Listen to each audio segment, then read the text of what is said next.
Welcome to this video. My name is Mark Scythian. The date today is August 16, 2024. So this video is going to focus on the 5 states of matter. So depending on which scientific focus you're majoring in or you are interested in, you may run into the 3 states of matter in more antiquated textbooks: gases, liquids, and solids. And somewhat more up-to-date textbooks will either state gases, liquids, solids, and plasma. Plasma being the 4th state of matter according to most textbooks. However, if you're on the biophysics or biological science, then you're going to probably run into gases, liquids, solids, and gels. But if we have one consistent standard across physical and biological sciences, including the electrical and quantum sciences, then if you actually went through all those subjects, you will record 5 states of matter. So gases, liquids, solids, gels, and plasma. And so when we get to gels, a good example of that for relevancy is the same way one would make Jell-O and out of the refrigerator.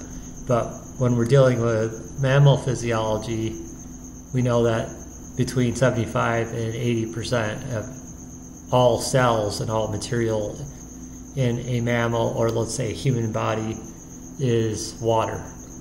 So if you were to open up that organism, you would not see water draining out. It's because the water is structured water, stem cells, DNA, and protein peptides can then convert itself into a structured water or a connective tissue such as blood and organs and the whole cell replication process. So water in the body literally is restructured into the same way one would make Jell-O, and then the crystalline structures are source coded to the genetic information.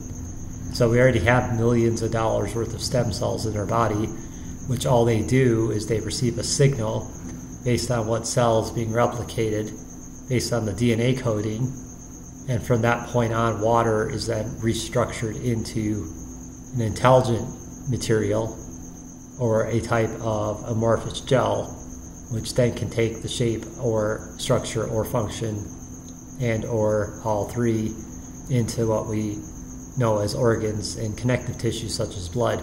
So many people understand this, but then the focus is so narrow into biology or bioengineering or biophysics, etc. And then if you're in a more general physics textbook or general chemistry, not even that, it would be below general chemistry. It'd be very like freshman of high school physics. You may still run into just the 3 states of matter: gases, liquids, and solids. And a little more up to date, you're going to see gases, liquids, solids, and plasma, for which plasma is indicated as the 4th state of matter.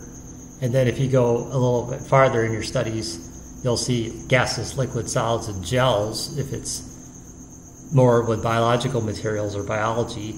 And so across these different subjects in a multidisciplinary major, you're going to run into 5 states of matter. And so the most prevalent state of matter is actually the plasma. This is the physical particles in energetic states, ones that have experienced quantum entanglement. So there's obviously like E is equal to mc squared. So if you're dealing with, let's say, lasers or electromagnetic fields, magnetism, etc., there are materials based on the energy divided into the scaling factor or the speed of light squared. So all in all, if we get into non-local communication systems, this is actually just the transference through the plasma state with or without the time-space function. So what this means is if we're dealing with quantum non-locality or quantum superpositioning again, it really is just what Einstein called the spooky action at a distance, and that's really a practicality in plasma transference. So still, technically, it is another state of matter. And so many will argue, oh, there's a gel state. They leave the plasma state out. And then if you go into maybe electrical engineering handbook, you'll run into plasma as the fourth state of matter. So there has to be a consistent standard. There's actually really 5 states of matter. And of course, if you are in a narrow focus of study and the material is tested on what you have studied, and the correct answer is 4 states of matter, then select that, because you don't want to get the wrong answer. You don't want to fail your exam. But in the big picture, just keep in mind there's actually 5 states of matter: gas, liquid, solid, gel, and plasma. Thank you for watching this video, and have a great day.